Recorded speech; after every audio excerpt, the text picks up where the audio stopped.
Hey everybody, it's Gauntlet and welcome back to another Premier Draft of Duskmourn House of Horror. And we've opened up an absolute banger here. This is kind of ridiculous. There are two great rares in this pack, as well as four uncommons, two of which are really high picks. Under the Skin in particular, since it is monocolored, it's an excellent value play in any green deck. But the Skin Ripper is also really nice in Rakdos Sacrifice. That said, once again, we opened up two rares, and both of these are really strong. They would certainly be the picks over these uncommons. However, out of the two rares, a great monocolored rare and a great two-colored rare, we can pretty easily just go for the monocolored rare since it's a lot more flexible. Unstoppable Slasher, just an incredibly powerful card for any black deck you're playing. This thing is going to, at worst, force your opponent to spend two removal spells on it, or like trade it into a creature and also use a removal spell on it, because of the fact that it keeps coming back with stun counters if they don't kill it twice. And at best, if it does manage to connect, this is a ridiculous amount of damage, making them lose half their life every time. So very high on Unstoppable Slasher there. That's a very easy pick. For pick number two, the monocolored cards in this pack are considerably weaker now. I do think Surgical Suite and Hospital Room is pretty nice for any aggressive white deck. As long as you've got a lot of creatures of mana value 3 or less, this is a pretty good 2-for-1 value play. Domination's pretty filler, it's just a lot of mana for the removal. My favorite card in this pack is slightly awkward since it's a little less flexible, but Disturbing Mirth is just an excellent card for Rakdos Sacrifice decks. If you manage to sacrifice something when you play this and then sacrifice itself later, you are getting a 2-mana 2/2 that draws you 2 cards. If you got that up front at no extra cost, that would be an insanely busted card, and it's not too hard to get it to give you that full value in Rakdos Sacrifice in the format, so very happy to grab a Disturbing Mirth here. The only flaw, of course, being that it's only going to fit really into one deck. Pick number three. Now we've just got another great multicolored uncommon and not too much competing with it. I suppose there's a very reasonable pick here of just Winter's Intervention if we want to stick to what we're doing here. We've got two black spells already, so we are pretty likely to be tied to the color, especially when one of them is such a powerful rare with the Unstoppable Slasher. So Intervention would be, or Winter's Intervention would be more likely to make the cut, but if we got pushed off of black and ended up in some green-red deck, the raw power of this card, if you disregard the mana cost, is certainly much higher than Winter's Intervention. There's just a lot of good, like 3 toughness and higher cards in the format. Even a lot of the great 2-mana uncommons are like 2-mana 2/3s. Like the Bookworm in green blue is a 2-mana 2/3. The Spider thing in green black's a 2-mana 2/3. So I find the Intervention actually lines up a little awkward as removal. But again, certainly much more likely we end up playing it than the Wicker Folk, but I'm still going to hedge towards just raw power this early in the draft. We're only on pick 3 here. There is a chance that we get cut off of black pretty hard, and so having a backup plan, having another archetype to push into would be great, and Wicker Folk is a very powerful card to get us towards potentially Gruul. So pick 4, not a ton here. Boiler Bilge's Ripper is perfectly playable in Rakdos Sacrifice. You don't want too many copies, it is 5 mana, which is a lot, so I don't think you have to take it super highly, even if you're guaranteed to be in that deck, because again, you only need 1 or 2 copies, so I don't think I'm taking it here, pick 4. I think once again, safest pick here is to just go for raw power, which is going to be the cheap green removal of Coordinated Clobbering, or potentially say its name, honestly, pretty good for Delirium decks that need to fill their graveyard. So if we end up in full Jund, which is possible, because there's a lot of good green fixing, then this will be great. Or if we end in like green-black. Green-red, it's a little slower. But I do think Say Its Name's also pretty good, so I do want to shout that out. But I'm going to go for the clobbering here. It's better with the Wicker Folk kind of green deck. Pick 5. Now there's a Drag to the Roots, and the cards for a Rakdos deck are just a Balemerc Leech and a Spectral Snatcher. Those are both very filler. So we take the Drag to the Roots here. Once again, if we can be deep enough into green to have it as one of our main colors, we can get some common mana fixing to be able to play all 3 of these colors together, do a little bit of splashing there. But even if not, we potentially have Golgari as a really nice deck to end up in now. Just have to drop the Mirth and the Wicker Folk. Pick 6. Turn Inside Out is very solid in any aggressive red decks, so it would be pretty good in Rakdos. And Fleshburger is fine filler for any green deck, but the safest pick here for sure is the Glimmerlight. Being completely colorless, it means no matter what we end up doing, we can put this in our deck. Obviously, since it is an equipment that is going to be buffing some stuff up, you really want to play this in more aggressive decks that have a pretty high creature count. But I think any direction we go with our Jund start here is going to be a pretty high creature count deck. So I actually like just the flexibility of the Glimmerlight here. Staying open still. Pick 7. Manifest Dread is really good at filling the graveyard for Delirium for the green-red Wickerfolk deck or the green-black Delirium deck where we have Drag to the Roots wanting Delirium as well. So I like this a lot as your 2-drop there. Alternatively, no, though, the Blazemire Verge for a potential dual land is pretty good as well when we're dancing with all these colors. So the Verge or the Dread here. The Inferno is fine. 5 mana is a lot for the removal, but if you can consistently hit Delirium, 5 mana removal plus draw a card is actually pretty good. So Dread, Inferno, and Verge. Certainly the options, but I'm going to go with the Dread there. Start getting some 2-drops in here. Liking the idea of Gruul here, but again, we are really open between these 3 pairs. Pick 8. I like the Keys to the House here. It's going to be great fixing if we end up splashing in one of these colors or just playing all 3 of them.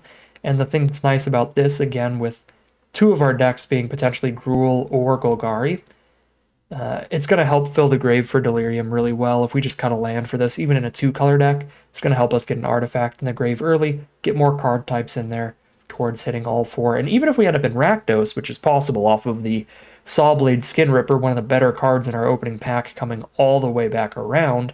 Even if we end up in Rakdos, there are very powerful uncommons with Delirium in black and red that we could randomly pick up. Like the Fear of Burning Alive, I think is the best example. 6 mana 4/4, deals 4 to your opponent. If you have Delirium, it also deals 4 to one of their creatures. So even if we end up in Rakdos, we care about Delirium or Keys to the House is going to help out. So really anywhere we go, the Keys is going to be fine. Okay, what do we got here? Nothing much. Turn Inside Out is a very easy pick here. The only thing remotely interesting. So we have 4 black cards, 3 red cards, and 4 green cards. We actually have 4 of each now that we have Turn Inside Out. So we're literally equally deep into every color pair of all of these, which is interesting. Bear Trap's another card that potentially helps fuel Delirium, and I doubt we end up going anywhere near the Cornfield. We have such a solid base to any of the Jund color pairs that I doubt we're pushing anywhere other than that, so I'm not going to speculate on that fixing. Long Neck is pretty filler, but a borderline playable when you really care about Delirium just getting an enchantment creature. Alright, so pack 2, pick 1. We've opened up a Rakdos rare, so locking into that strategy seems decent. This card is really nice. In the late game, you get to play one of your sack cards, sacrificing your random 1/1 or 2/2 or something, and then you can just recast this from the grave. Also, if you're in an aggressive enough spot where your opponent has to trade off or chump block with one of your creatures, this triggers off of any non-zombie dying. It doesn't even have to be your creature. So if you have a board where you've got your 4/4 Fear of Burning Alive or something attacking in and they have to chump block it, you can still cast the Sprinter back from the graveyard. So I think this is a really solid rare and a good reason to probably commit into Rakdos here if we can. Pack 2, pick 2. Not a ton going on here. Loner's fine as a 2-drop, just a 2 mana 3/1 mostly, but it can help fill the grave for Delirium if it randomly survival triggers. Most Valuable Slayer is really good at helping get attacks in. +1/+0 on first strike being the big part there. And then Derelict Attic is a fine card to sacrifice, because you just spend your 3 mana, draw 2, and then you've got that leftover sacrificial fodder there. Alright, so here's what we've got right now. Mirth isn't really a 2-drop. We need something to sack for it later, so I'm going to put it in the non-creature slot. No 4-drops yet. I think we can just take Slayer here. I don't think the loners are really premium 2-drop unless you're in like black-white specifically, where there's actually a flashback card in the format. That's probably the best combo for that. But also putting something in your grave you want to reanimate works pretty well. Pick 3. My only removal spell right now is a Bear Trap, so I wouldn't mind the Impossible Inferno. I don't love taking it this early, but the other options in the pack really just aren't exciting. Vicious Clown here, filler 3-mana creature. Saw, filler way to try to get some more Delirium stuff. Found Footage, filler kind of Delirium enabler. Let's grab the filler removal spell. Pick 4. Well, shoot. So I've got a Keys to the House no matter what. Pick 4 Omnivorous Flytrap's kind of wild. So it doesn't do anything unless you get to Delirium, but we've taken a lot of cards that really help get there. And pick 4 is a really solid sign towards green.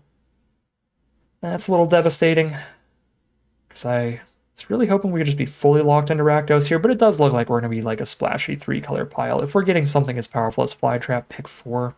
I think we have to do at least a little bit of green in the deck. Worst case scenario, we could be like, or maybe best case scenario, I don't know.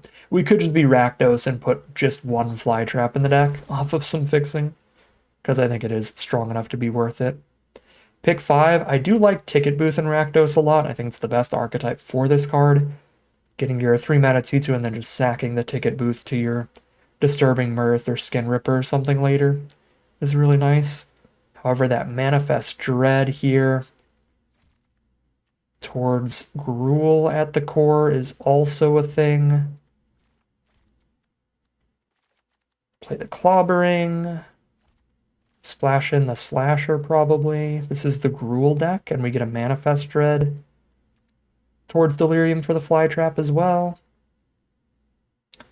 Yeah, I'm going to take the Manifest Dread. I think it's a slightly better synergy piece than Ticket Booth for its version of the deck, and yeah, here we go. Green being more open than the Rakdos stuff. We get another Manifest Dread.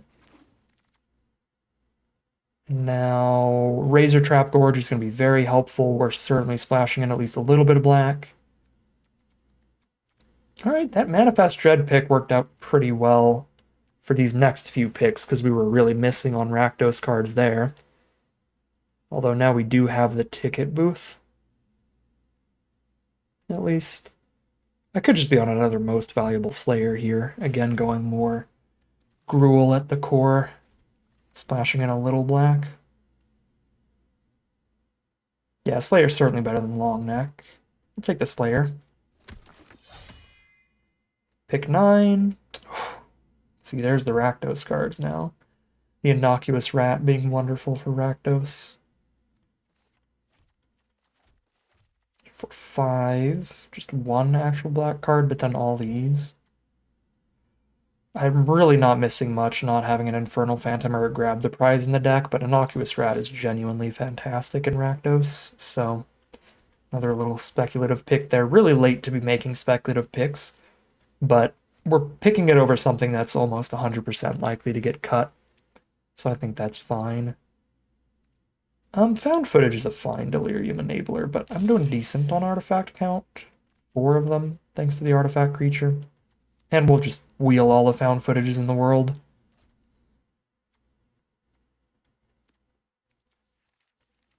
Random Chandelier, if it seems like I'm really good at self-milling, to the point where we're worried about milling our whole deck, that is a possibility.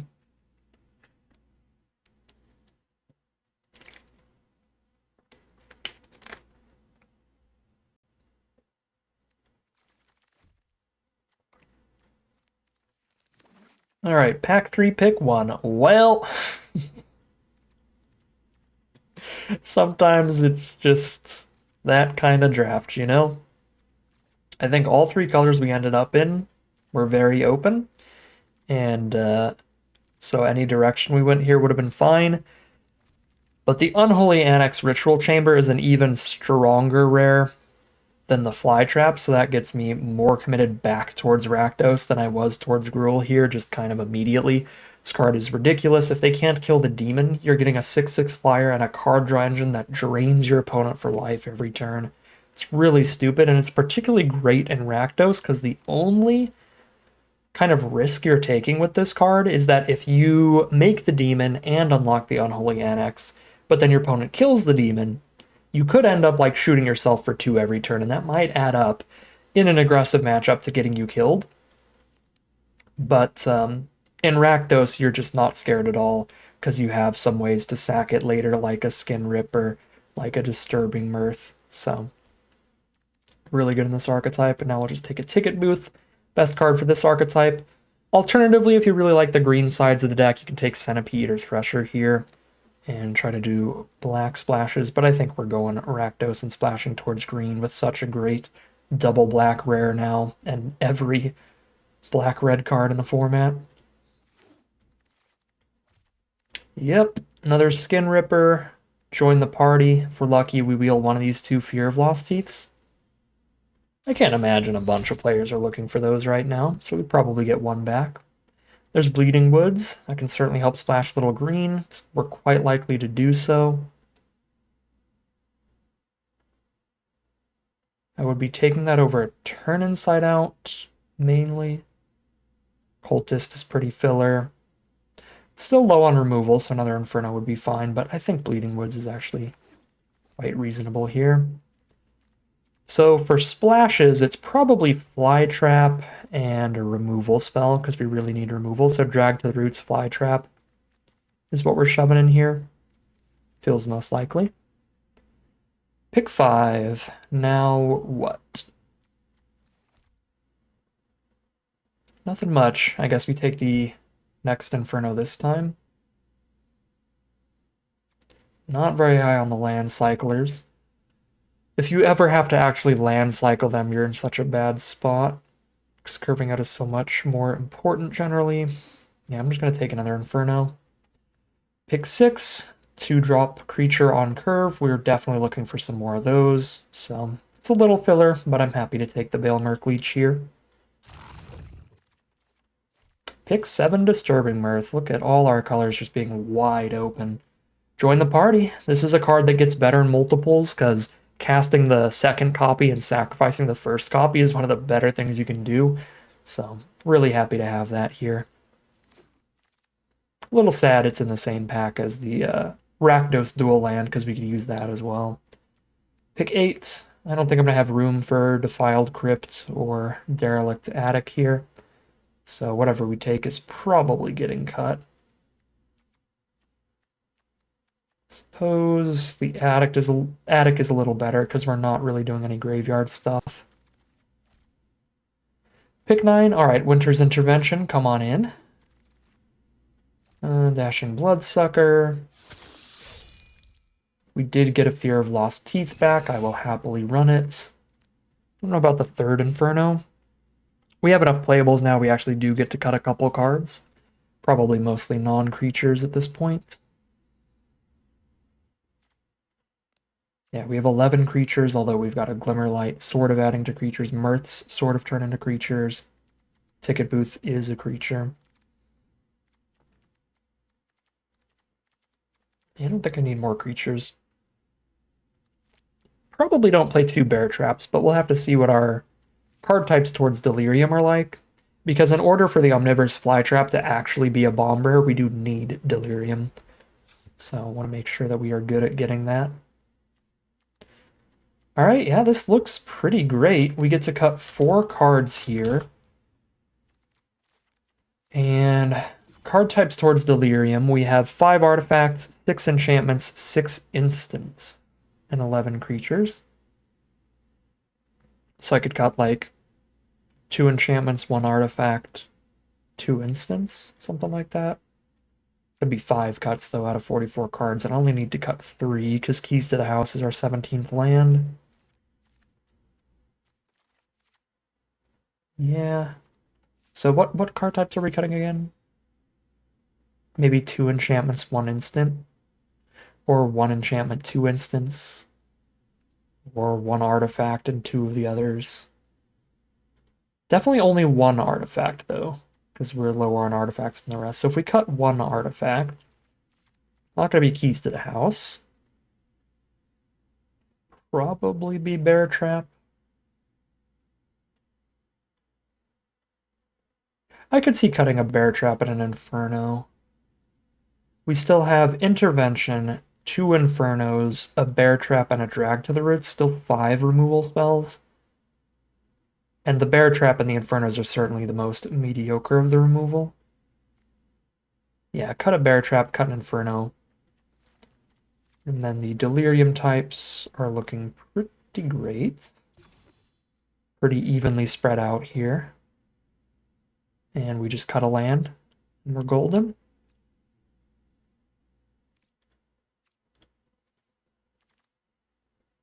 Oh, no, 42 cards, so still cut an enchantment and a land.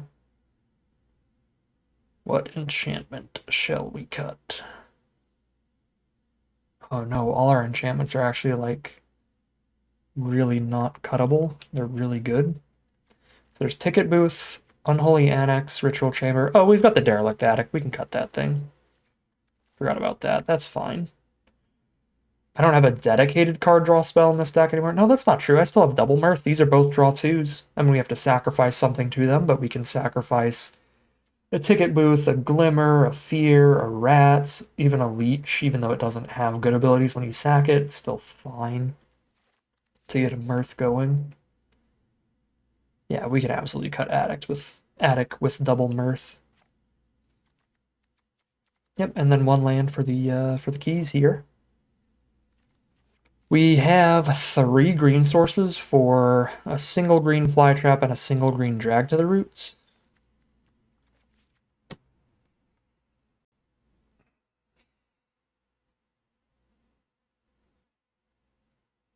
Yeah. Probably fine. I mean, as long as we're on like an 8-8 split or better on the main 2 colors while still having 3 green, that's fine. But if one of our main colors is only at like 7 sources, I'll probably cut a forest for one of them. But it does look like we're on 8-8 here. 6, 7, 8, 6, 7, 8, and 13, 11, pretty even on black and red. So I'm fine with the 8-8 split here. With the keys to the house being like an evolving wild, so it's kind of like a 9-9-4 split. Feels actually like a pretty solid mana base here. Yeah, so this all looks pretty great to me.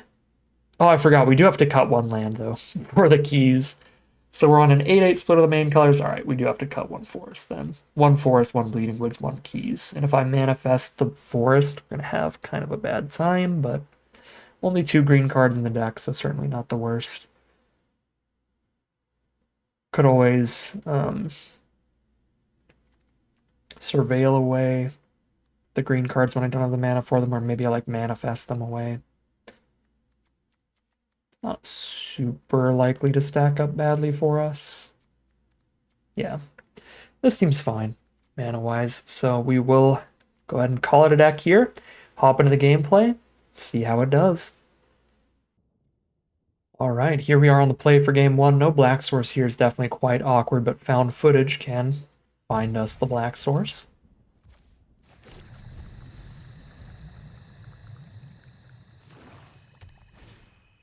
Valgavoth's Faithful for the first play from our opponent, and look who's here, just in time. Let's just sprint right on in, start getting our damage in.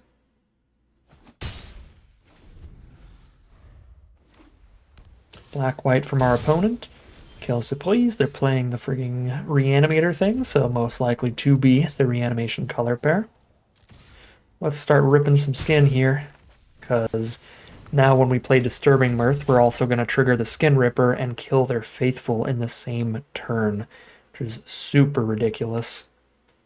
The only thing that could make it more ridiculous is if the Skin Ripper killed the Faithful before the end step, because then I could Mirth away the Sprinter, have the Skin Ripper kill the Faithful, and then a non-zombie died this turn, then I can recast the Sprinter too. That would be really nasty.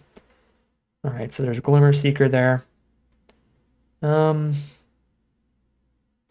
A little annoying if it gets its survival triggers in, but this feels like a fine turn to, since the Sprinter's not really getting in.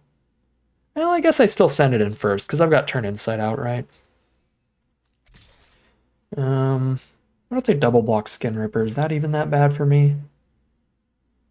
A little bit. I feel like the Mirth combo is good enough to not allow them to double block.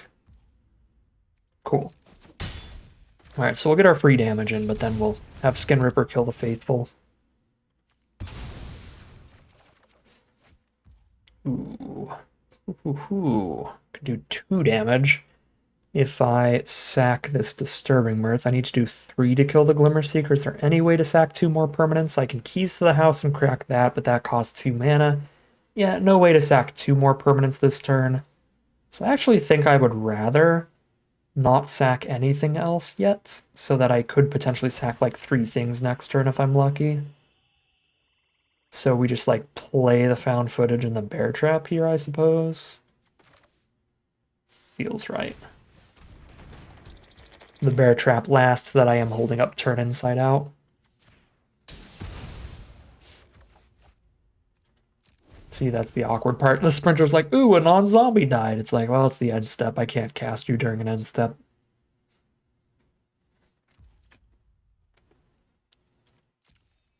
I believe we just allow them to get the 1/1 and then kill it with Skin Ripper. Pretty easily.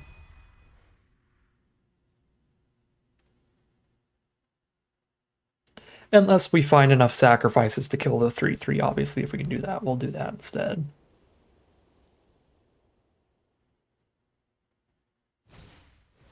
Alright, that works too. We can Bear Trap the Glimmer Seeker now. That's the play. And that is Exile, so turn inside out wouldn't do anything there either. Perfect. Hitting the land here is fantastic, because now we kill the non-zombie and sprints on in.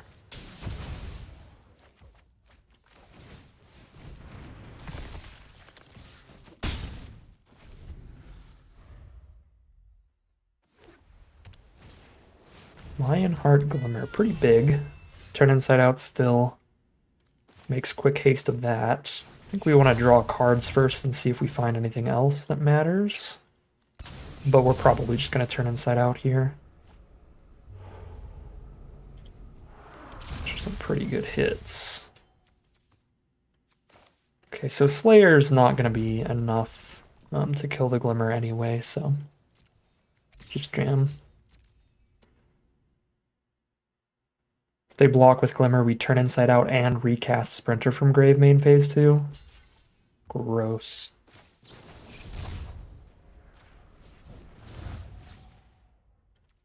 Oh wait, we don't recast it from Grave because it doesn't die. Well,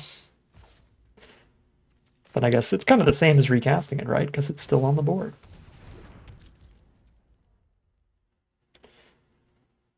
Cool.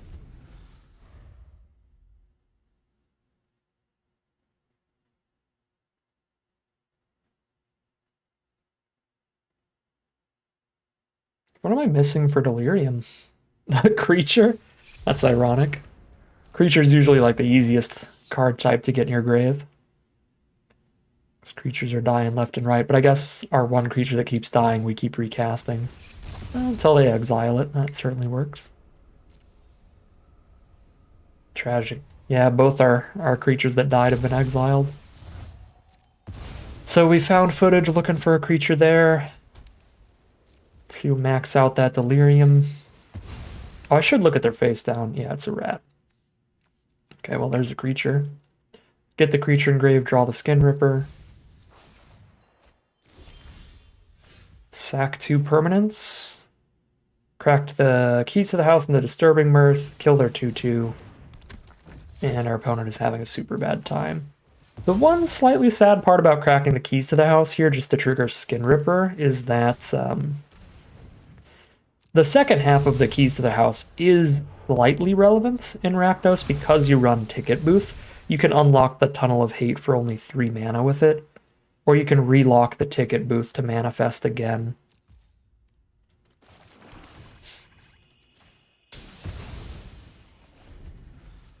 So the second half of the keys that's like just cute does actually matter with Ticket Booth.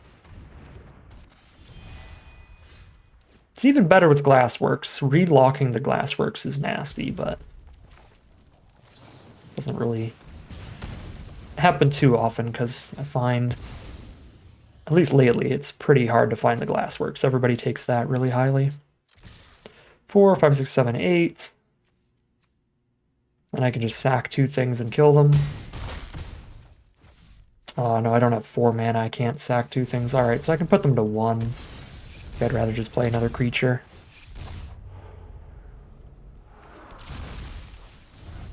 Alright, nice easy game there for the sick Rakdos deck. We are 1-0 heading into game 2. Slightly awkward keep because we need a lot of lands for this. We have all 3 of our 5 drops in the hand. But we can play the Annex at 3 mana and use it to try to draw the lands. There's a risk to that. It's certainly a double-edged sword. We are going to be losing life as we draw those cards, but unless our opponent has a spectacular aggressive start, it should be worth it. Especially with a life gain removal spell, that is fantastic here. Rakdos Mirror Match is a little awkward.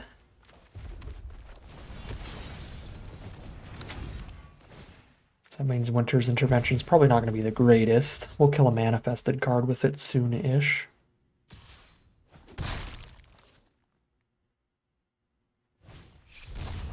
Yep, Disturbing Mirth, sack the rats, and we will intervention their manifested card. We just really want to preserve the life total with the Unholy Annex on board right now.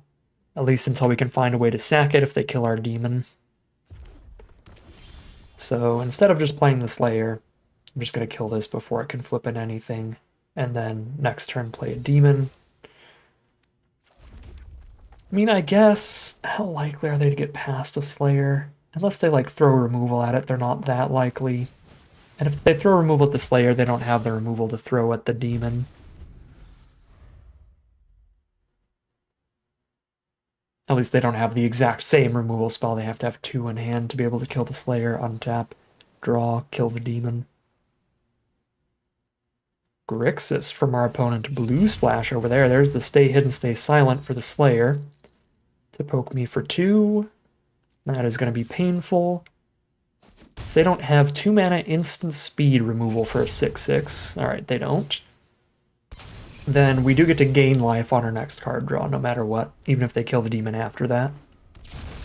So we just make the demon and we gain life instead of lose life this turn. And Annex is not drawing into our sack cards, so I'm getting a little nervous here. Blue's actually very, very good against the Ritual Chamber because they can bounce the demon.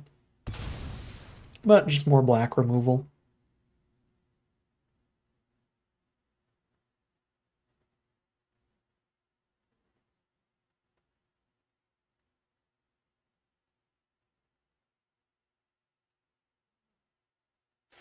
Slasher's not a demon, it's just a zombie, yeah. Zombie assassin. If you're running an Ezio deck, that can matter. Ew, Defaced Gallery for extra damage. Now those things are attacking as 3/2s. That is incredibly relevant. Not only are they getting extra damage in immediately, but they're big enough to attack into the Slasher. So we have to play the Slayer instead. Because we need to turtle up till I can crack the Annex. Coin flip, which creature's better? They were both blind manifest dreads. I'm gonna say the second one they got was better. Oh, turn inside out? Yeah, sure. I could turn inside out their creature and I also manifest. Great, we killed an island. If I'd rather have a Slasher and a 2/2 out than a single 2/4 Slayer, that could be the play. That might have been worth it.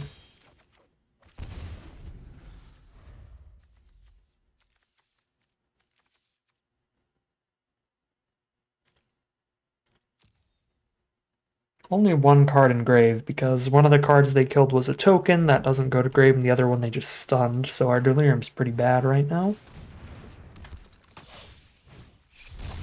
Yep, there's the rat. Oh, yeah, Slayer plus the Face Gallery is pretty nasty there. 4 power first strike? Jesus. Well, let's draws were insanely awkward. 0 of our sack effects. Still.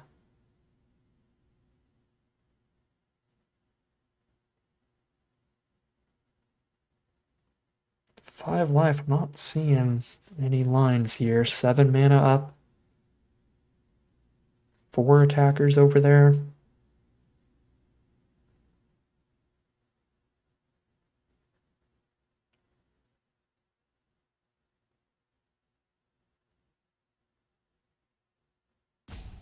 Kind of like, I can't live. I go to 3, and then they at worst hit me with a 2/1 rat when they attack with the whole team. I can trump everybody else by having 3 blockers up. But then I'm at 3 and I go to 1. I die to Annex in the next turn unless I immediately draw the sack card for it. And even if I do, they still have a board. They also have the draw 2 over there.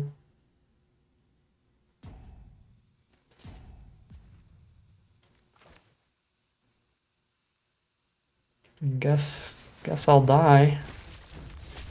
Here's my 3 blockers. Let's see what they got.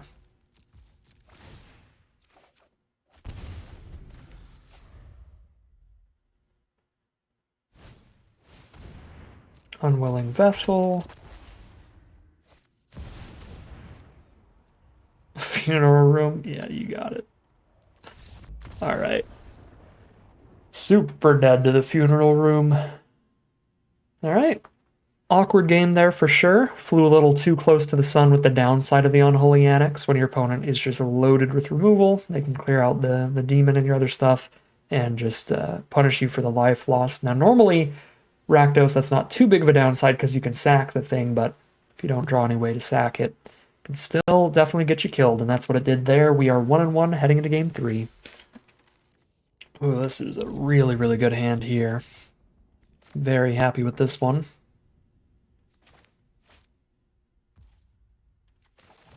Get the 1-man investment out of the way for keys to the house, so that on a future turn when I want to crack it, get a Skin Ripper trigger, I can do that for just 1. And that'll be beautiful. Whee! Sprinting on in. This is that zombie that helped market, Dead Island 2?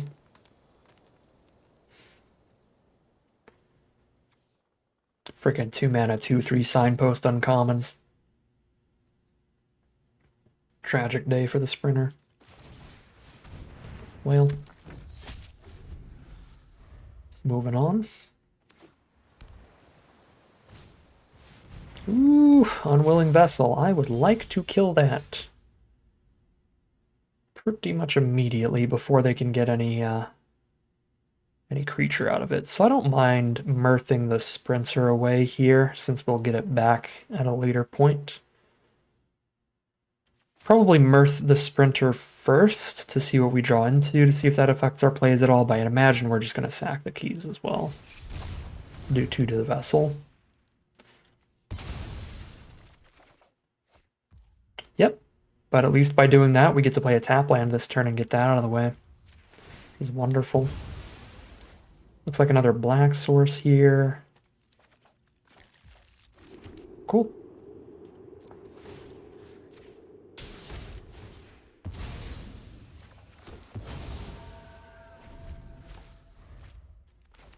Halfway to Delirium. We need to manifest Dread, ideally. But if we can sack a Mirth, that's also going to be great. Just need like an enchantment and a land in there. Nico's really annoying because even if you kill Nico, they're up 2 cards. They just get to scry 1, draw a card twice, but you still have to kill Nico, because if you don't, you can't remove anything else for the rest of the game, because they can just flicker it in response to your removal spell. Yeah, Nico's really annoying. Strong enough you have to kill them, but their ability is also designed to where even if you do kill them, your opponent gets to scry 2, draw 2, get a 3 for 1. Pretty nasty.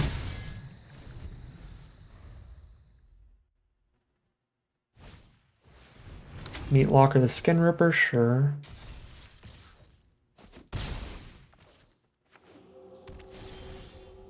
Unstoppable Slasher, you are absolutely a draw. So, just play a Slasher and Manifest Dread. I don't have the mana to play a Slayer and a Slasher. I guess we Manifest first.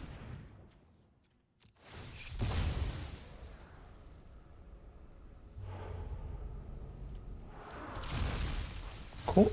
And that's full Delirium off of that mill, which is wonderful.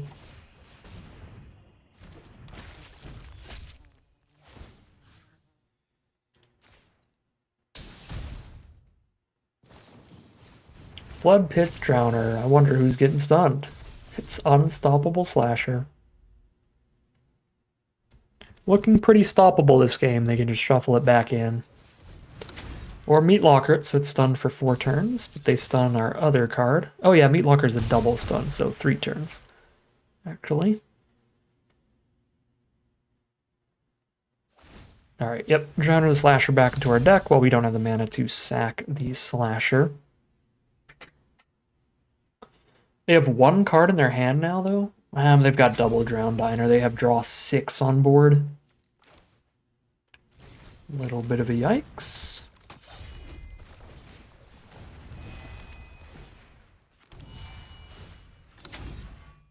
Oh. Juice up for some big attacks next turn. If they tap out to use a Drown Diner here, then we can just blow up their 1 blocker and go pretty crazy. Outrace them while they're drawing cards. They use a Shard token over a Drowned Diner, so they must have a spell in their hand. Sadly, it looks like it's probably removal for the Skin Ripper.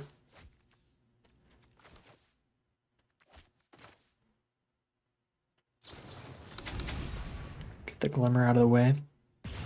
And draw a card. Hello, look who's back! It's actually kind of awkward to hit it right now, because now we don't get to do any sprinter stuff, but, you know. Slasher is certainly better to play here. I expect probably instant speed removal on Skin Ripper is what they've held all this mana up for. But we'll see. Ooh, it's just the bounce removal? You got it. That is so fine.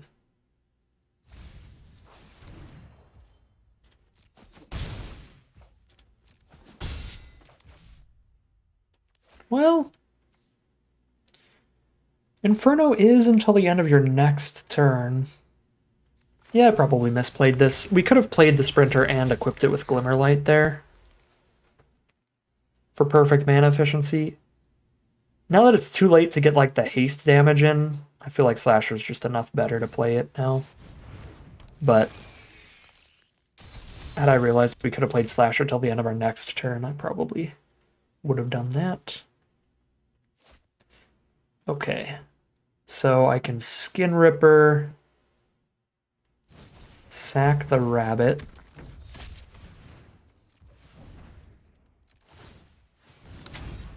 Could sack the Slasher too, but sack the rabbit to get back the Sprinter as a 4/4 haste here. 5 damage off of that alone.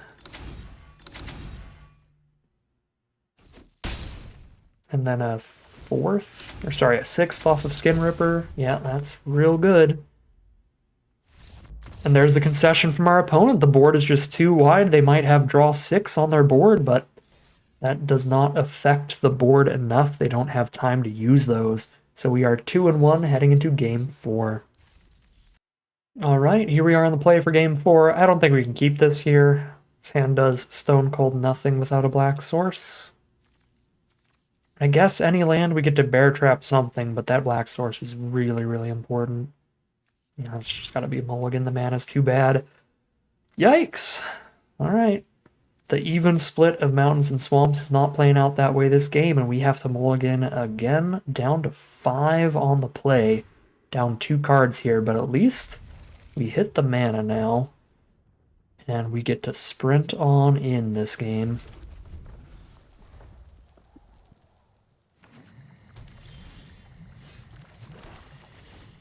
Gonna need this Annex to make up for our lost card advantage. But if our opponent is another aggressive deck, we could have issues here. And they are Jund, just like us, which can be pretty aggressive. There's the Stick Twister. Stick Twister's a pretty awkward one to see. If I attack in, then I'm just losing that race because they're hitting me for 2 while taking basically nothing. They're just gaining back all the life that I dealt to them. I think I need to play the Annex here to make sure we are consistently hitting land drops. Or at least as consistently as we can. Intervention's a good draw.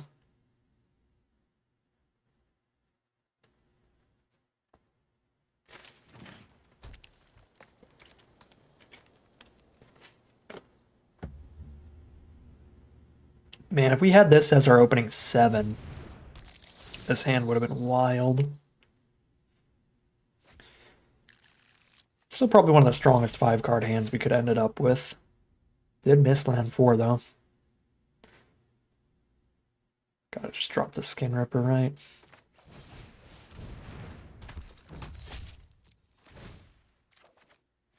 Yikes.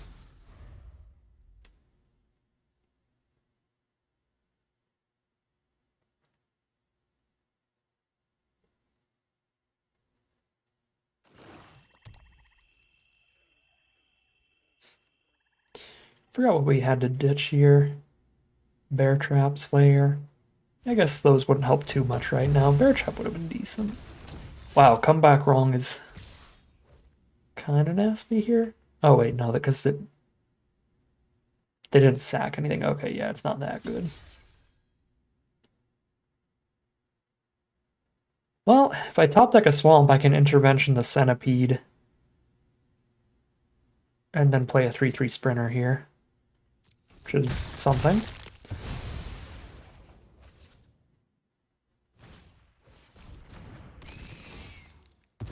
Come on, Swamp. Nope. The lands are nowhere to be found. Kill the Centipede while it's still killable. Yeah, there's too many ways they could just have Delirium and then have a 3/3 on board to where playing the Leech doesn't do anything for us.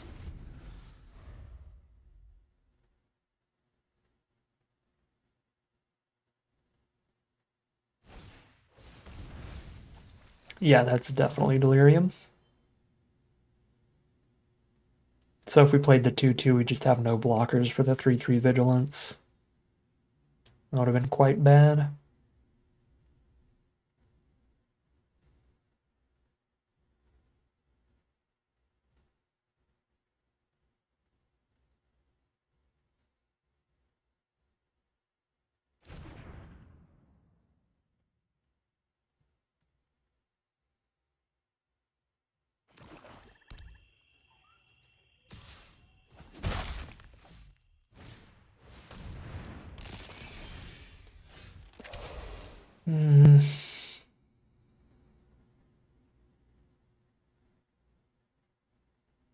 Only cast 1 card here.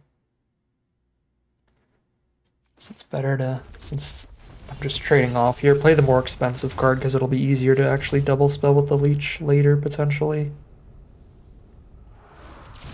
That doesn't really matter there. Either way, the Slasher's gonna end up in our graveyard. Ooh, Bleeding Woods is untapped. Because I have shot myself so much.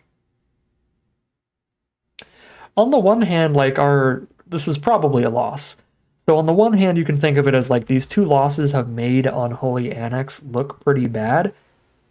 But if you think about it, if we didn't play the Unholy Annex in either of these games, we would have drawn at least like 4 less cards. So while I technically wouldn't have taken the extra 8, the fact that it would have taken me twice as long to hit the lands means I would have still just died from not having mana. Just from not being able to keep up with my opponent's pressure because I don't have the lands without the Annex. So these were just going to be bad games regardless.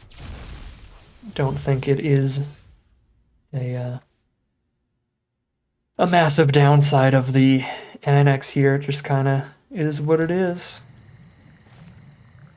These have not been good hands for us.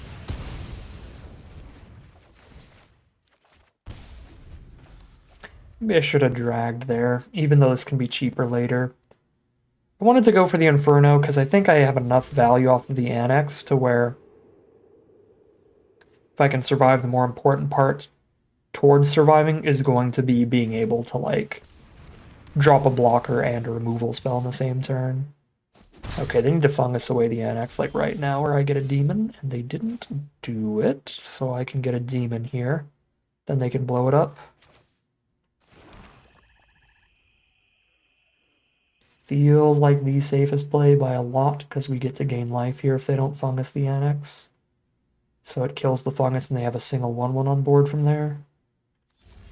Yeah, this seems safest to me.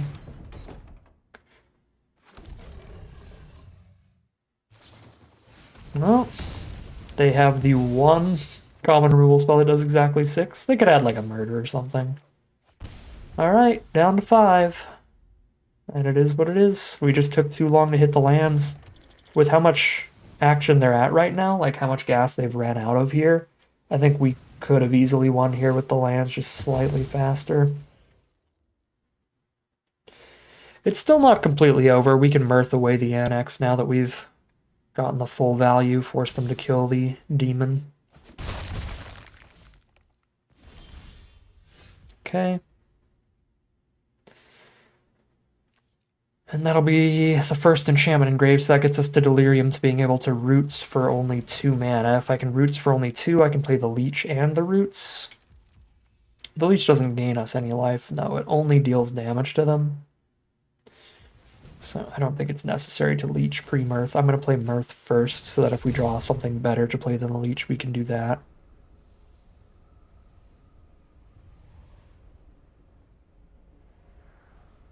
They could fungus the Annex in response, but, like, the big goal here is putting the Annex in the grave anyway, so don't think that would accomplish much for them. Hello. I guess not having double black here is a pretty big flaw. To be able to cast another Mirth and drag to the Roots. If I try to cast this Mirth and they respond by fungusing the first Mirth, that's going to be pretty bad.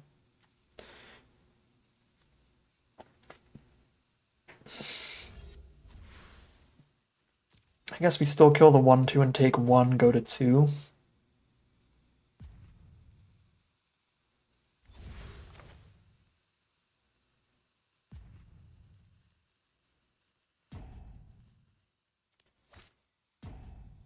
I actually can't play a creature and the Leech, though. Sorry, I can't play removal and the Leech. So I can't play removal and a creature, or 2 creatures here. Yeah, unless I draw something off this Mirth, I can't actually double spell anyway, so. Ooh, they're gonna let me do it. Let's go. So that is a creature and the swamp, so that's a creature and removal.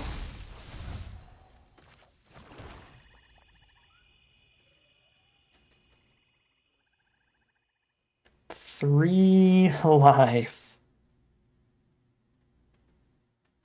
Feels better to hold up removal than play the second blocker here. I think.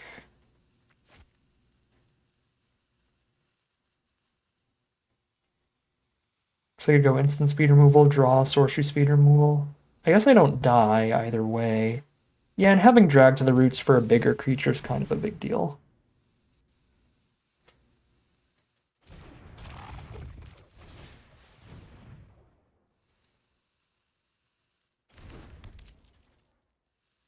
Alright. We're turtling up. Is it going to be instant speed removal into sorcery speed removal? That would be disgusting.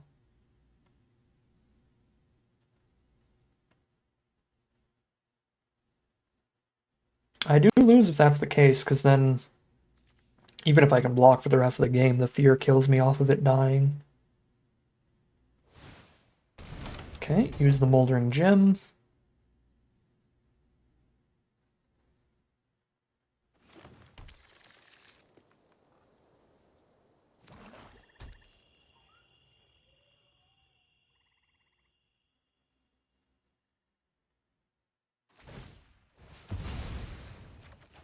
Draw a card. Okay. That's it. Big stuff. Big stuff. 12 cards left in the deck here. I could re-manifest. A little sketched out by the self-mill, but... It's 8 mana. I guess I can play Slayer and Glimmerlight and hold up Roots here. It's also pretty good.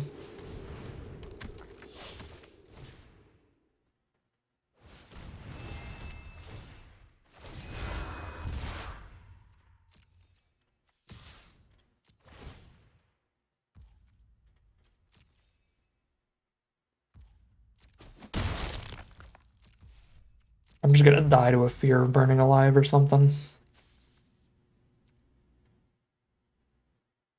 All of our life gain's already in our grave.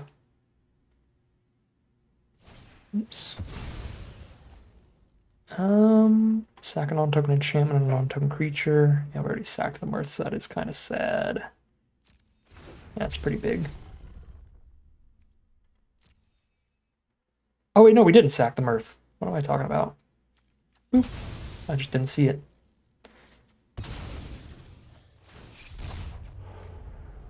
Hey there, Flytrap.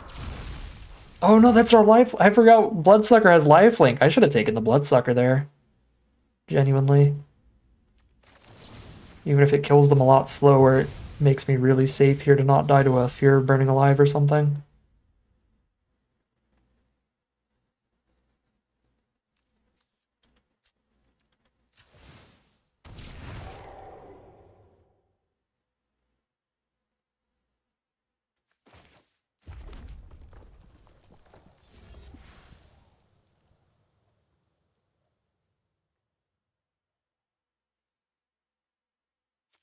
I think we're holding up Inferno to be really safe.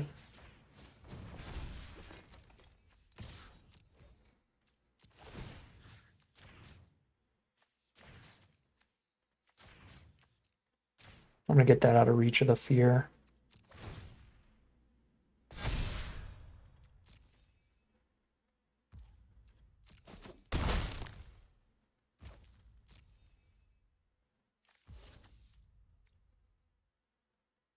Yeah, I certainly wouldn't be getting lifelink every turn from this Bloodsucker thing, but just getting one lifelink swing would have been huge, because like I could unlock the Tunnel of Hate with the keys to the room, and then make a double strike lifelink swing, and we would be so safe. That was a big miss there that I didn't notice that. Would have been a sweet combo, but hey, Fear of Lost Teeth gains me 1 life at least now. Okay, 4, 5, 6, 7, 8, 9, 10 mana is still not enough to unlock the tunnel and play Inferno. So I guess I unlock it with the keys. And then I can.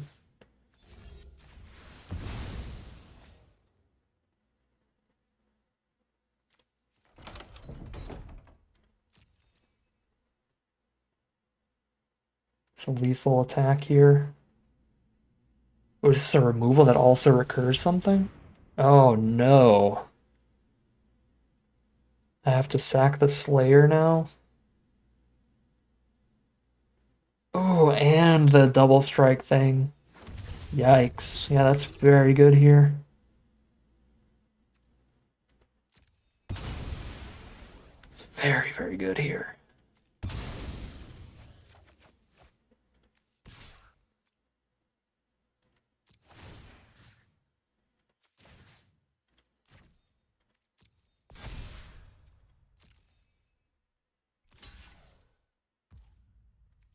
The Trump put me to 2.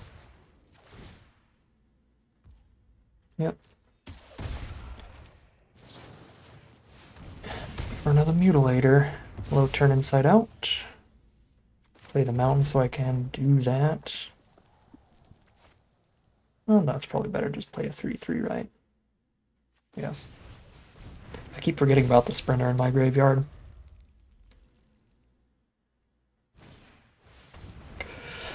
I have to sack something or discard a card or I lose.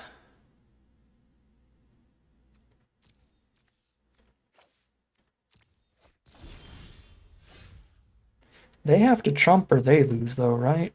No, they're at 14. They don't have to chump. 6 cards left.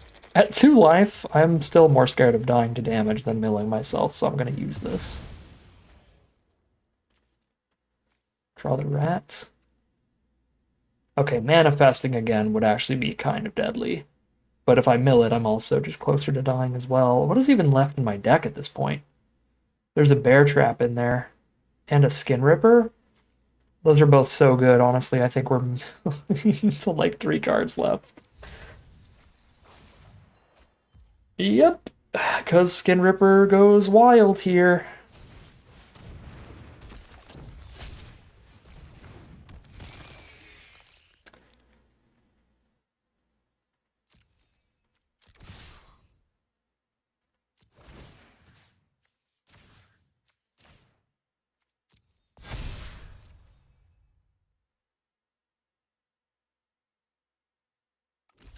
Yeah, they take lethal if they don't block here.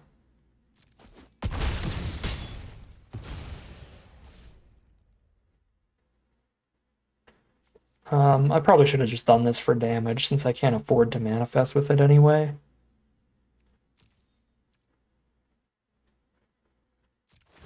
Yeah, that was another little miss there. Missed 3 points of damage.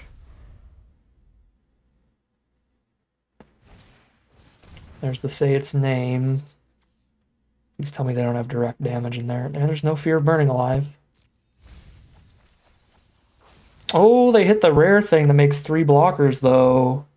Oh my god, and they have Death Touch?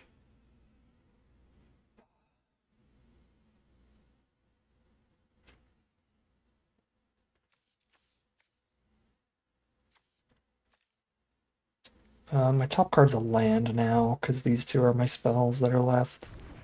I think the Swarm Weaver gets there. That top deck say its name is actually the win, I think, from our opponent.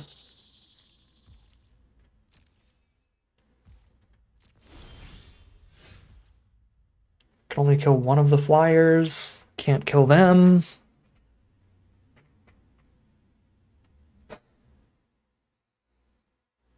I don't know, maybe I can kill them. With enough sacks here.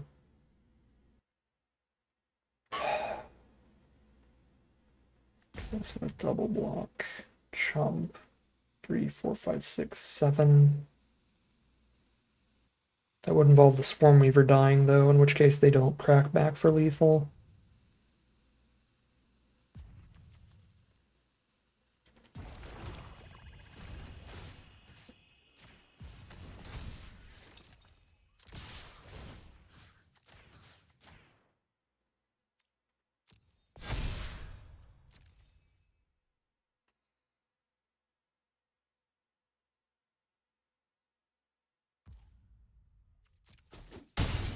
All right, it is lethal, but barely.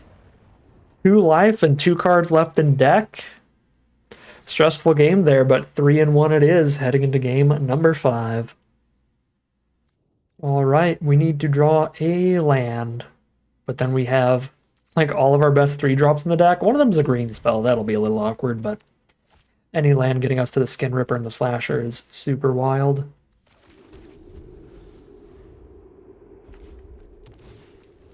Percussionist from our opponent. We're going to be taking some damage here, and they're going to draw a card whenever that dies.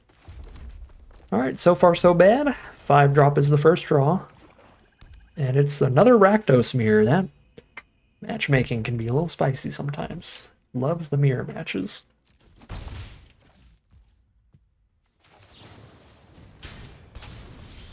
Hey, we got there.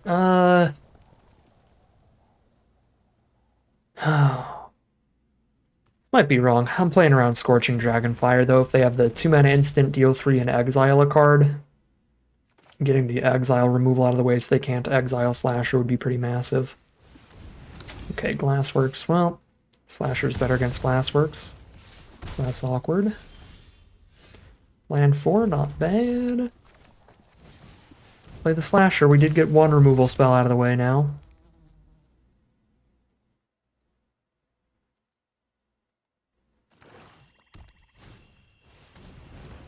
Chainsaw's like the best removal in the format. That card is broken. 2 mana for 3 damage, and you get to keep leveling up this equipment throughout the whole game.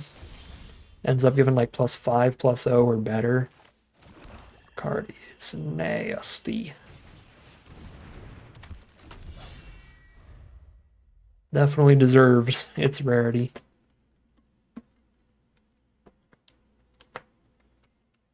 Luckily, though, Slasher's also nasty, so they have to throw another removal spell at it here. So we can still get our values worth out of it. Yep, there they go. So they had the Chainsaw and Infection the Slasher. So we only have creatures in grave right now. We can get an instant and an artifact in there for Flytrap. I don't know, we'll see. Maybe by the time that we... If this is damaged, it dies, right? Yeah, that's kind of annoying. God, yeah, Chainsaw's already +2/+, though. Gross.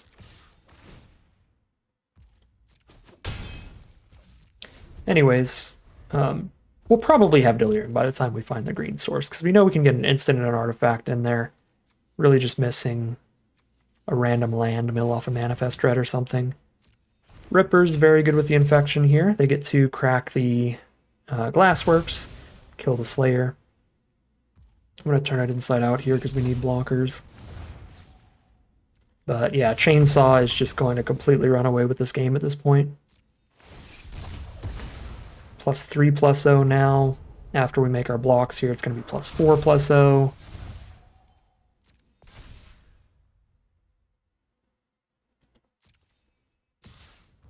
It's just really, really bad for me.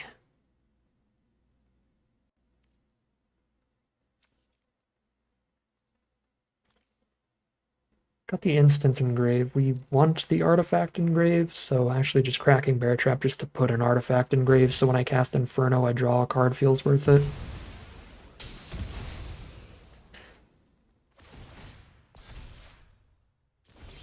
Go +4/+0 Chainsaw. Alright, Inferno, what do we have? Innocuous Rat. Well, it's not horrible. Digs closer to the forest, because we dug a card deep with Inferno. Here's the ticket booth. Make it a 7/2 off of the Chainsaw.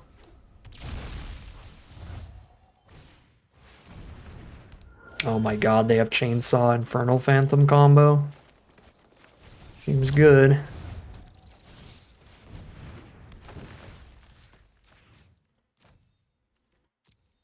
Well, I'll see if I can kill the Phantom before they put a Chainsaw on it. Nope. Making this attack because we're going to have to just block the Phantom with a 1/1. Because I cannot afford to kill that thing. Just get domed for 7 to the face. 1 mana off from them, giving it double strike as well. Which would obviously be filthy. If we can get to 6 Delirium, this thing goes wild, but I don't think our deck can. Oh my god. Is their last card in hand going to give them Delirium for this? Wow, it's going to give them Delirium and exile the thing. That's just dead. 2 attacks of Infernal Phantom. Yeah. Jump with our bomb, get hit for 9. Filthy. Chainsaw doing chainsaw things. 3 and 2 it is. Alright, here we are for game 6. 3 and 2 right now. So 1 more loss is going to kick us out of here, but we are hoping to rally into some more wins. I think this deck is pretty great, so I'd like to get at least a 5 winner with it. His hand's kind of awkward again, though. We drew every 5-drop and 4-drop again. Hello, Mirth. You are a great draw. Just clear out the Watchdog. I could manifest a bunch, but let's get this out of here. Feels good. Okay, those draws are really bad. 2-lander, draw 4 more cards by now. None of them are lands. Such is the way of life.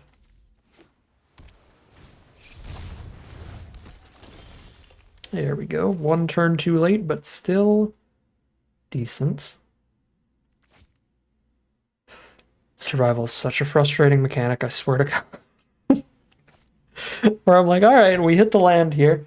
If I just hit it on turn, then their survivor card would do nothing, but because it showed up late, their survivor card is a 3-mana 3/2 and a 2/2.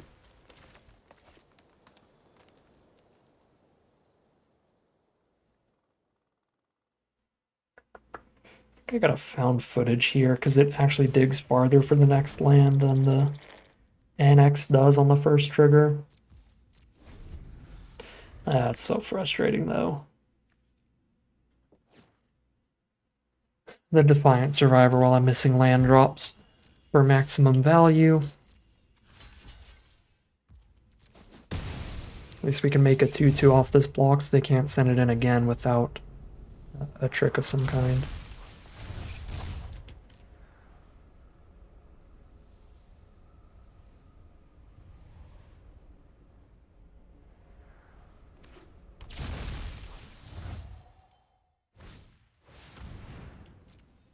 But this is kind of how I feel about the survival mechanic in general, where it's like, if things are going decently for your opponent, if it's like an average game and they're just curving out with whatever mediocre creatures, then your survivor cards kind of suck.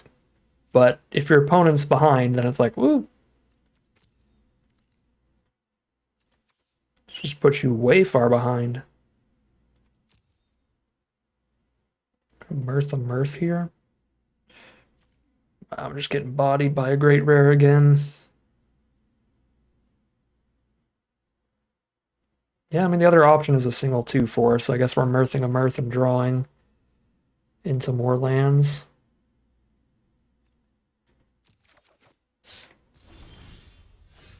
Try to get that black source for next turn.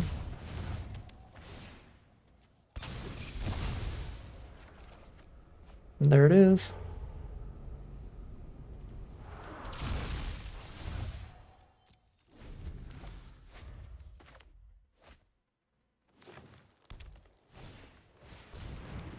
Okay, Cryptid Inspector kind of sucks, so that's fine.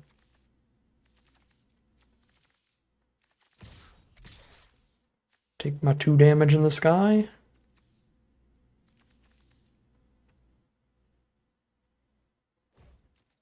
Take my 2 damage in the sky. Show me removal now.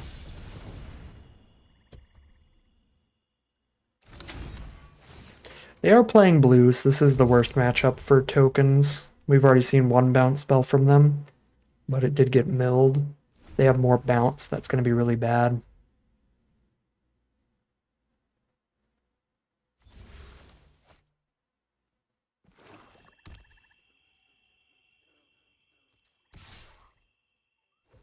That's the 7/6 trample. I can't really do anything about that.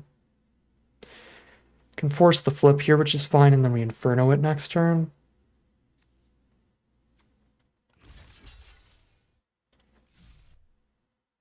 They probably just flip it regardless.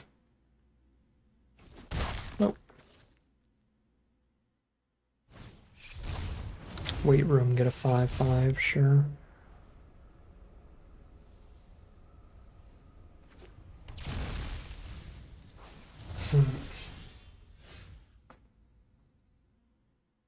Well, now I drew a card that makes unlocking the annex reasonable here.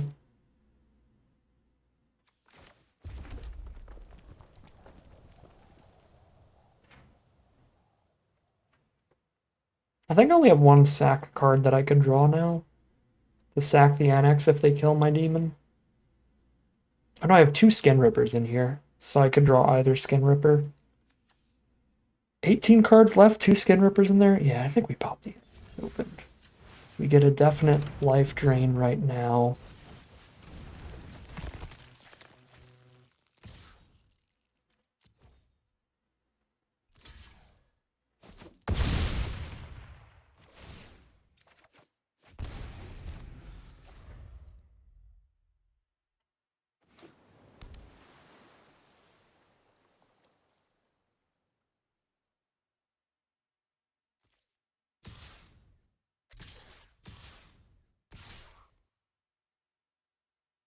Okay, so that Inspector is a 4/5 because they're going to flip up this face down.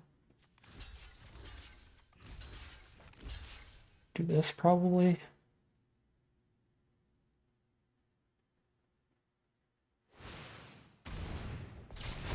Yep, it is the Branch Snapper.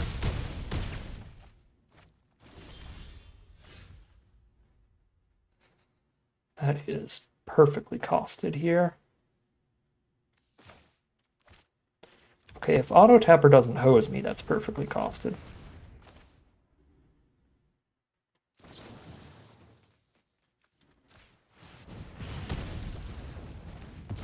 That is a good hit. Sorry, Undead Sprinter. I need to kill things. Bad. You could play around a counterspell here since they're on blue. I don't think Sultai tends to play too many counters, though.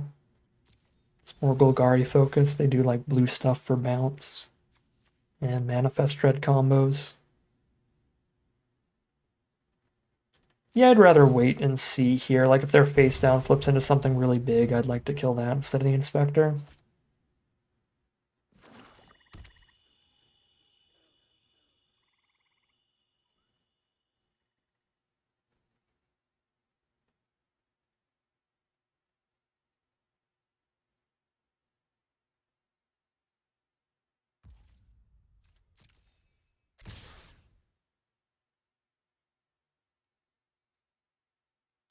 This is pretty bad.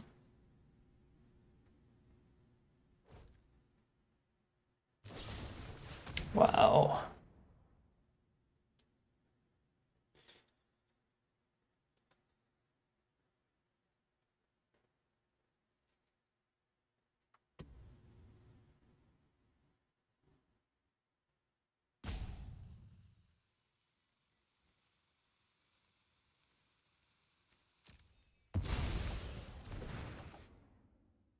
Weird timing, but okay.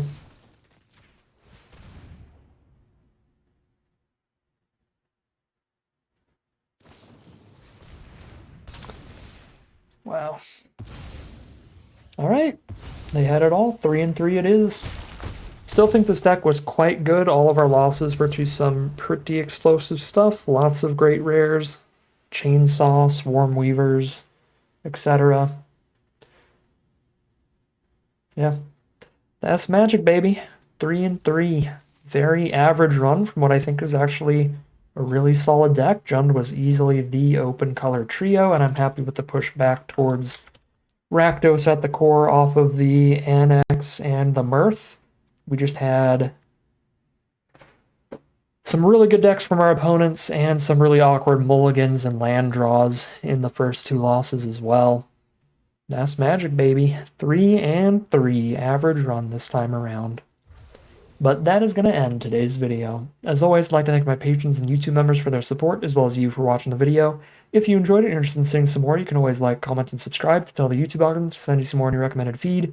If you'd like to catch me live, you can check out the Twitch channel in the link in the description below. If you'd like to support the channel directly, you can check out the Patreon link in the description below. But other than that, as always, thank you very much for watching, and I'll see you again soon for some more Magic Arena.